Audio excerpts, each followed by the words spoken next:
প্রতিদিন তোমাকে কত কত মানুষ দেখে, দেখি না শুধু আমি।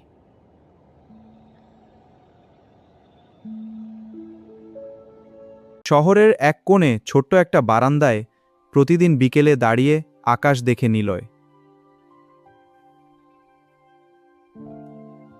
ঠিক সামনের বিল্ডিংয়ের ছাদে আসে ঈশিতা। তার চুল খুলে শুকাতে দেয়া যখন, তখন অনেকেই তাকিয়ে থাকে। প্রতিদিন কত মানুষ দেখে তার হাসি, তার চুলে বাতাসের দোলা, শুধু নীলয় দেখে না। আসলে নীলয় প্রতিদিনই দেখে, চোখে নয়।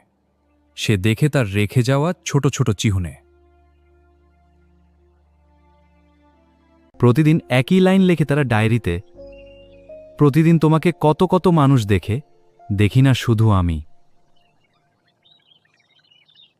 ঈশিতা ভাবে, সবাই তাকায়, কিন্তু সামনের ছেলেটা তাকায় না কেন?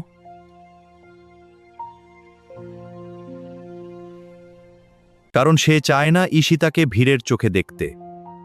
সে চায় একদিন ঈশিতা নিজেই তার দিকে তাকাক।